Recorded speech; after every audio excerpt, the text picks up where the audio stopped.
Salam and welcome. Thank you for joining me in episode number 279 of the Afrikaans reading of the Holy Quran en ons is nou besig met die Heilige Quran by Imam M.A. Baker. Auzubillah min ash-shaytanir rajim. Bismillahirrahmanirrahim. In die naam van Allah, die barmhartige, die genadige. Afdeling 11 van hoofstuk nummer 18 en dit is die spelonk, Surah 18, Surah Al-Kahf. Dhul-Qarnayn en Gog en Magog. So daar is vier stories. Die een van die mense van die cave, die second is die twee mense van die tuin, derde is Moses en Khidr alayhi salam en nou die vierde les is Dhul-Qarnayn en die Gog en Magog. En hulle vra u uit omtrent Dhul-Qarnayn, sê, ek sal julle sy verhaal meedeel, voorwaar. Ons het hom in die land gevestig en hom toegang tot alles verleen.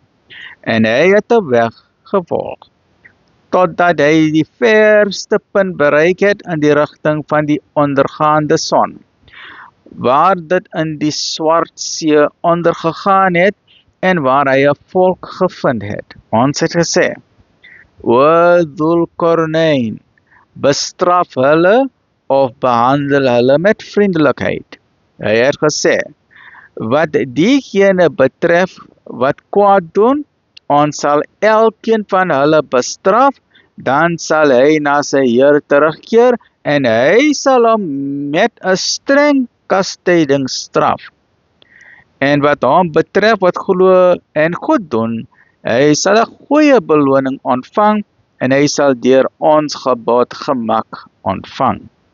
Daarna het hy 'n ander weg ingeslaan, totdat hy by land aan die opkomende son bereik het, waar hy ontdek het dat dit oor 'n volk opkom aan wie ons geen beskutting daarteen gegee het nie.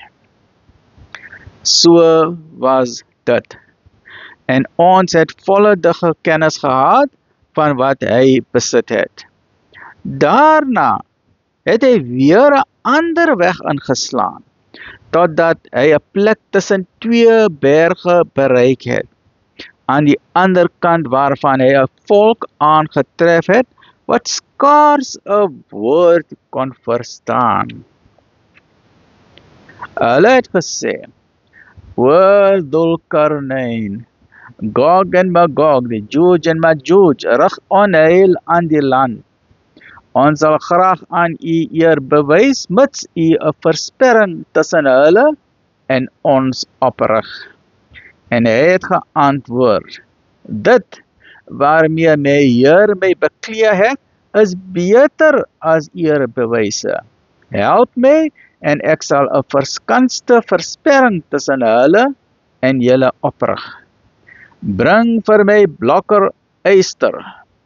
Uiteindelik, toe hy die ruimte tussen die twee berge opgevul het, het hy gesê, blaas, totdat hy dit soos 'n vuur laat lyk, en hy gesê het, bring vir my gesmelte geel koper, om daaroor te giet, en hulle was nie in staat om daaroor te klim, of om 'n gat daarin te maak nie. Hy het gesê, dit is 'n genade van my Heer, maar wanneer die belofte van my Heer vervul sal word, sal hy dit laat instort.